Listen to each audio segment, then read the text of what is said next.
Year by year, I continue to make my case for the independent individual. One might even say the lone individual, except that this phrase has been co-opted to mean an assassin, a killer, which tells us where society is heading. On every possible front, the psyop is about discrediting the individual and elevating the group and the collective. I've been around for long enough to see the tectonic shift among so-called intellectuals from admiring and praising the individual to celebrating some sort of spiritual unity that makes us all into one cosmic glob. For example, there really is no separation between us.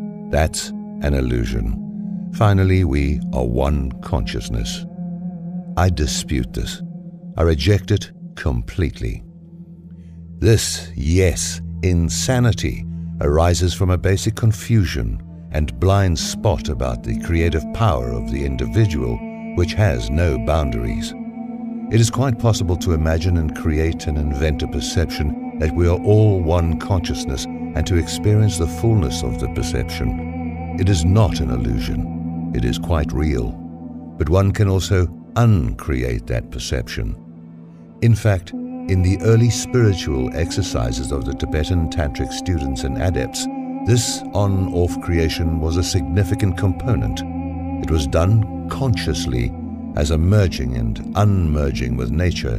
It was practiced on a daily basis. In early Tibet, a true unique culture that was soon dismantled and destroyed by theocratic leaders, the individual was recognized as a staggeringly powerful artist. Rather than assume there was one final highest reality we all share, it was understood that the individual could and did invent realities without limit. Presuming to understand a final reality for all of us was considered absurd. It was also a form of fascism, spiritual fascism. Once you embark on a road of imagination and creating, all bets are off. All preconceptions about what you must do, make, think, assume, and believe are yesterday's news. The individual is no longer dangerous or deluded or separated from his brothers and sisters by ego or any of the other debilitating formulations that have been offered to convince us we are all one. Here and now, you or I can sit and invent the perception that, yes, we are all one consciousness, and then dispense with that perception. In either case, I'm doing it, you're doing it, you're creating a perception. That's what artists do, what they've always done. Somehow, in this cheesy, spiritually fascist web of confusion, that fact has been lost. People occasionally write to me and say the artist has no function in this society. Well, I'm not talking about function. Function is for machines. Machines aren't free. This society is supposed to exist to allow the individual to flourish, but waiting for that to happen will put you on the track to nowhere. Society is heading for more and more collectivism, economically, politically, spiritually. Here is the bottom line. People in this world believe in what they create, except they're not aware of what they're creating. They think, instead, they're seeing what's already there. This missing link explains a great deal. People are playing a shell game with themselves. They're placing the pea inside a particular shell, and then they're turning over the shell and finding the pea. Then they exclaim, "Look what I found!" No, they didn't find it. They put it there to begin with.